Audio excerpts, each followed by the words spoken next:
अखेर महाराष्ट्राच्या मुख्यमंत्री पदाचा आणि सोबतच उपमुख्यमंत्री पदाचा प्रश्न सुटला। मात्र इतर खाते वाटपांचा पेच कायम असल्याचं चित्र आहे। उपमुख्यमंत्री एकनाथ शिंदे यांनी मुख्यमंत्रीपद सोडलं, मात्र त्या बदल्यात ते भाजपशी चांगली डील करण्याच्या प्रयत्नात आहेत। अशात त्यांनी गृह खात्याचा आग्रह धरल्यानं कुणालाच आश्चर्य वाटलेलं नाही, कारण संपूर्ण पोलीस दलाचा कारभार पाहणाऱ्या गृह खात्यावर शिंदे यांचं असलेलं प्रेम शिवसेनेच्या वर्तुळात सर्वश्रुत आहे। किंबहुना उपमुख्यमंत्री पद हे त्यांनी ग्रहण केलं असलं तरी ते घटनाबाह्य नाही हे तितकंच खरं। म्हणूनच मुख्यमंत्री पदानंतर सर्वात ताकदीचं असलेलं गृह खातं मिळावं यासाठी शिवसेना आणि विशेषतः शिंदे आग्रही असल्याची माहिती आहे। त्यामुळे त्यांनी उपमुख्यमंत्री पद घेण्यास विलंब केला। अगदी शेवटच्या क्षणी ते उपमुख्यमंत्री पदासाठी तयार झाले। किंबहुना शेवटच्या क्षणी सरकार स्थापन करण्यास कुठलीच अडचण येऊ नये यासाठी भाजपनं शिंदेंसोबत गृह खात्याची डील केली का? काय घडलं महायुतीत? गृह खातं इतकं महत्त्वाचं का मानलं जातं? याच प्रश्नाचं अंतर्गत राजकारण आपण आज या व्हिडिओच्या माध्यमातून जाणून घेणार आहोत। नमस्कार, मी स्वप्नील आणि आपण पाहतात त्याचं काय महाराष्ट्र। तर मंडळी, या गोष्टीची सुरुवात होते उद्धव ठाकरे मुख्यमंत्री झाले तेव्हापासून। कारण 2019 मध्ये उद्धव ठाकरे हे महाविकास आघाडी सरकारचे मुख्यमंत्री होणार हे स्पष्ट झाल्यावरती शिंदे गृहमंत्री होण्यासाठी उत्सुक होते। परंतु सत्ता वाटपाच्या करारात गृह खातं राष्ट्रवादीकडे गेलं आणि नगर विकास खातं शिवसेनेकडे आलं, ते शिंदे यांना मिळालं। त्यानंतर जून 2022 मध्ये शिंदेंनी बंड केलं आणि ते मुख्यमंत्री झाले। त्यावेळी सुद्धा एकनाथ शिंदे पुन्हा गृह खात्यासाठी इच्छुक होते, परंतु देवेंद्र फडणवीस यांनी उपमुख्यमंत्री पदावर समाधान मानल्यानंतर शिंदेंना ते भाजपकडे द्यावं लागलं। किंबहुना भाजपनं त्यावेळी शिंदेंना मुख्यमंत्री पद दिलं होतं।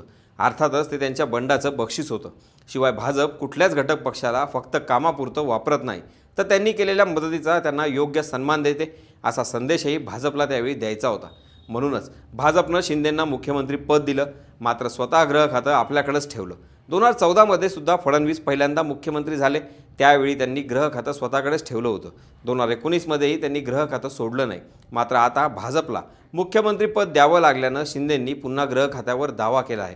अगदी निकालाच्या दुसऱ्या दिवसापासून या खात्यासाठी भाजप आणि शिवसेनेमध्ये आग्रह सुरू आहे।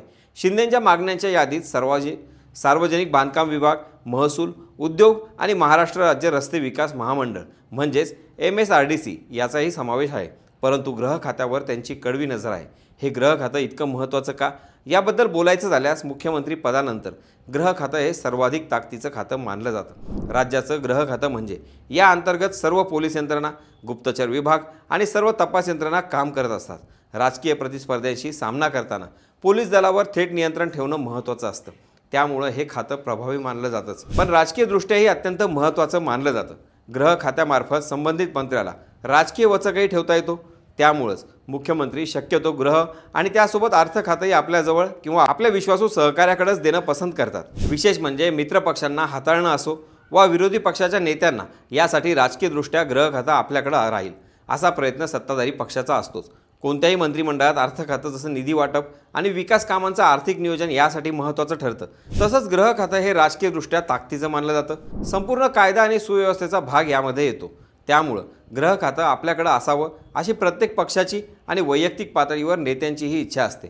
म्हणूनच महाराष्ट्र मंत्रिमंडळ विस्ताराचा इतिहास बघितला तर जितकी वर्ष आघाडी सरकार सत्तेत होतं तितकी वर्ष अपवाद वगळता गृह खातं मित्र पक्षांकडे देण्यात आलेलं नाही। तसंच यामुळं साम दाम दंड भेदाचं राजकारणही केलं जाऊ शकतं असंही राजकीय विश्लेषक सांगतात।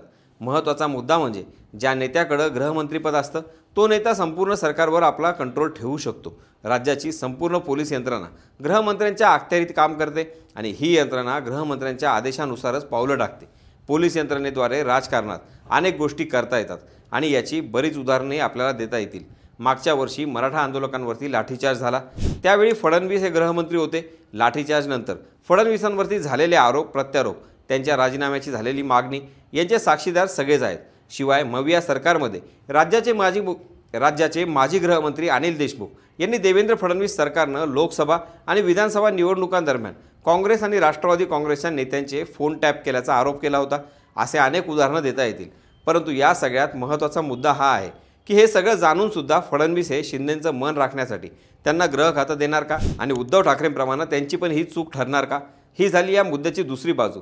आणि 2022चा आढावा घ्यायचा झाल्यास महाविकास आघाडी सरकारचे तत्कालीन मुख्यमंत्री उद्धव ठाकरे हे ज्यावेळी मुख्यमंत्री झाले त्यावेळी त्यांनी हे खातं स्वतःकडे न ठेवता राष्ट्रवादी शरद पवार गटाला दिलं।